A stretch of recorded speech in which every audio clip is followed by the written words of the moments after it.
បាទសូមគោរពជំរាបសួរពុកម៉ែមេមីងបងប្អូនលោកយាយលោកតាប្រិយមិត្តទាំងអស់ជាទីគោរពរាប់អានបាទនៅថ្ងៃនេះជាថ្ងៃអាទិត្យទី12ខែកក្កដាឆ្នាំ2026បាទថ្ងៃនេះផងដែរខ្ញុំបាទក៏សូមជូននៅហោរាសាស្ត្រប្រចាំថ្ងៃបាទសម្រាប់ជោគជតារាសីឆ្នាំទាំង12នៅថ្ងៃនេះឆ្នាំជូតរាសីខ្ពស់ត្រដែតនៅថ្ងៃនេះជាថ្ងៃល្អសម្រាប់ការចាប់ផ្ដើមការងារថ្មីឬការវិនិយោគឬការពិភាក្សាកិច្ចការងារសំខាន់ជាឱកាសល្អនឹងទទួលបានដំណឹង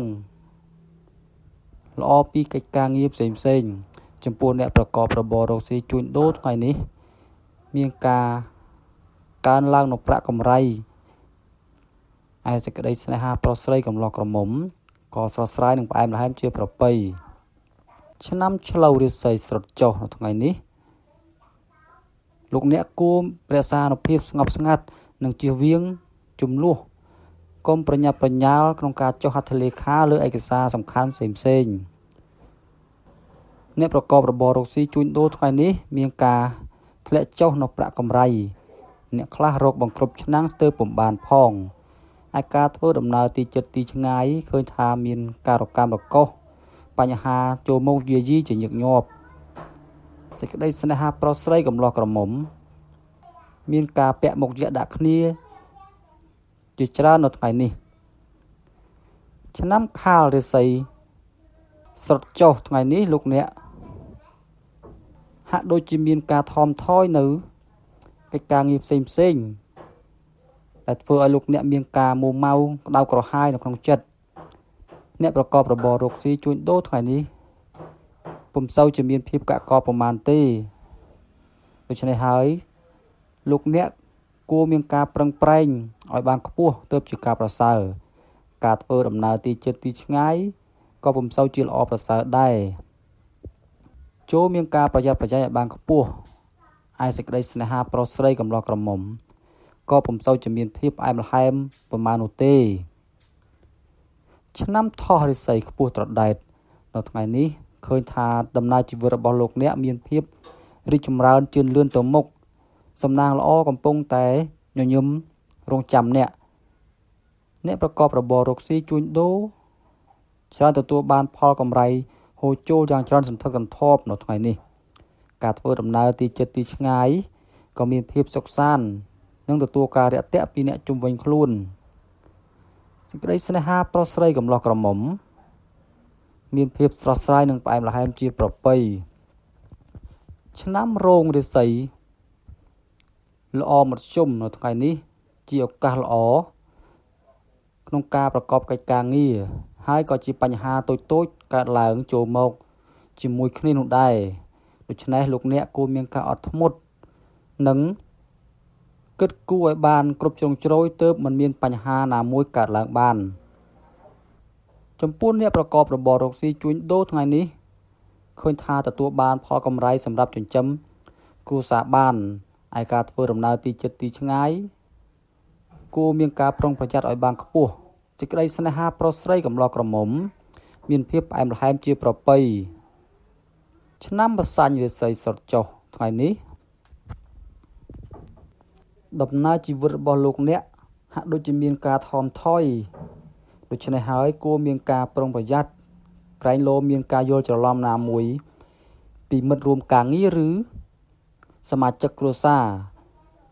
អ្នកប្រកបរបររកស៊ីជួញដូរនៅថ្ងៃនេះពុំសូវជាមានភាពកាក់កបប្រមាណទេ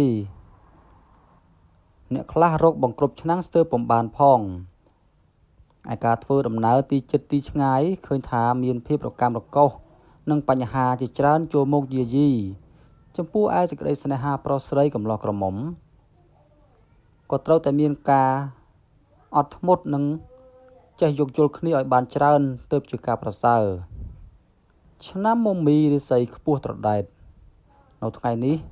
មានជោគមានរាសីហើយបើទោះជាធ្វើអ្វីក៏ដោយក៏តែងតែមានការរីកលូតលាស់និងមានផលជាផ្លែផ្កាត្រឡប់មកវិញគួរជាទីពេញចិត្តអ្នកប្រកបរបររកស៊ីជួញដូរថ្ងៃនេះមានការលក់ចេញទិញចូលទទួលបាននូវផលល្អ ការធ្វើដំណើរទីជិតទីឆ្ងាយក៏មានភាពសុខសាន្តទាំងពេលទៅនិងពេលត្រឡប់មកវិញរីឯសេចក្តីស្នេហាប្រុសស្រីកំឡោះក្រមុំឃើញថាមានភាពកក់ក្ដៅនិងមានភាពផ្អែមល្ហែមគួរជាទីពេញចិត្តឆ្នាំមមែរិស័យល្អមធ្យមនៅថ្ងៃនេះមានឱកាសល្អនិងក៏មានបញ្ហាខ្លះៗចូលមកយាយីដូច្នេះលោកអ្នកត្រូវមានការអត់ធ្មត់និងប្រុងប្រយ័ត្នឲ្យបានខ្ពស់ចំពោះអ្នកប្រកបរបររកស៊ីជួញដូរថ្ងៃនេះវិញឃើញថាមានការកាក់កបរកកម្រៃហូរចូលគ្រាន់នឹងចិញ្ចឹមឆ្នាំងបានឯការធ្វើដំណើរទីជិតទីឆ្ងាយក៏គួរមានការប្រយ័ត្នប្រយែងឲ្យបានខ្ពស់ទើបជាការប្រសើរសេចក្តីស្នេហាប្រុសស្រីកំឡោះក្រមុំមានភាពផ្អែមល្ហែមនិងស្រស់ស្រាយជាប្រពៃឆ្នាំវោករិស័យរត់ចុះនៅថ្ងៃនេះដំណើរជីវិតរបស់លោកអ្នកនៅថ្ងៃនេះហាក់ដូចជាជួបបញ្ហាឧបសគ្គតូចជាច្រើនចូលមកក្នុងការងារដូច្នេះចូលមានចិត្តអត់ធ្មត់និងព្យាយាមឲ្យបានខ្ពស់ទើបអាចរួចផុតអំពីបញ្ហាទាំងនោះបានចំពោះអ្នកប្រកបរបររកស៊ីជួញដូរនៅថ្ងៃនេះពុំសូវជាមានភាពកាក់កបប្រមាណទេប្រាក់កម្រៃដែលរកបានច្រើនតែបាត់បង់ទៅវិញអស់ពីខ្លួនចំពោះការធ្វើដំណើរទីជិតទីឆ្ងាយឃើញថាមានបញ្ហារកម្មរកុសខ្លះតែមិនជាបញ្ហាអ្វីធំដុំនោះទេរីឯសេចក្តីស្នេហាប្រុសស្រីកំឡោះក្រមុំមានភាពផ្អែមល្ហែមជាធម្មតាឆ្នាំរការិស័យខ្ពស់ត្រដែតនៅថ្ងៃនេះលោកអ្នកធ្វើអ្វីកុំរងចាំយូរព្រោះថាជាឱកាសល្អក្នុងការទទួលនៅការសរសើរនិងការដំឡើងតួនាទីអ្វីមួយផងចំពោះអ្នកប្រកបរបររកស៊ីជួញដូរនៅថ្ងៃនេះទទួលបានផលល្អប្រាក់កម្រៃហូរចូលយ៉ាងច្រើនសន្ធឹកសន្ធាប់ឯការធ្វើដំណើរទីជិតទីឆ្ងាយក៏មានភាពសុខសាន្តរីឯសេចក្តីស្នេហាប្រុសស្រីកំឡោះក្រមុំឃើញថាមានភាពផ្អែមល្ហែមនិងស្រស់ស្រាយជាប្រពៃឆ្នាំចរិស័យខ្ពស់ត្រដែតនៅថ្ងៃនេះដំណើរជីវិតរបស់លោកអ្នកឃើញថាមានការជឿនលឿនទៅមុខធ្វើអ្វីតែងតែទទួលបានផលកម្រៃត្រឡប់មកវិញចំពោះអ្នកប្រកបរបររកស៊ីជួញដូរថ្ងៃនេះមានភាពកាក់កបគួរសមទាំងការជួញចិត្តជួញឆ្ងាយឃើញថាទទួលបាននូវផលកម្រៃត្រឡប់មកវិញយ៉ាងច្រើនសន្ធឹកសន្ធាប់ការធ្វើដំណើរជិតថ្ងៃទៀតសោតនោះក៏ទទួលបាននូវភាពសុខសាន្តនឹងការរាក់ទាក់អំពីអ្នកជុំវិញខ្លួនសេចក្តីស្នេហាប្រុសស្រីកំឡោះក្រមុំមានភាពផ្អែមល្ហែមស្រស់ស្រាយជាប្រពៃឆ្នាំកុលរិស័យ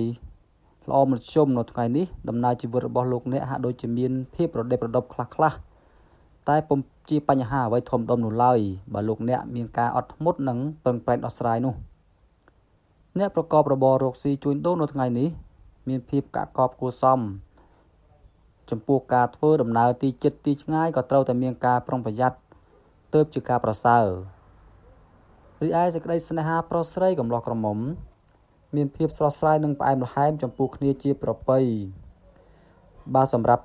ហោរាសាស្ត្ររិស័យប្រចាំថ្ងៃនៅថ្ងៃនេះក៏សូមបញ្ចប់តែត្រឹមនេះបាទមុននឹងបញ្ចប់ផងដែរខ្ញុំបាទក៏សូម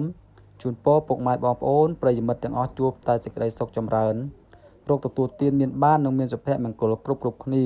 បាទសូមអរគុណសូមជម្រាបលា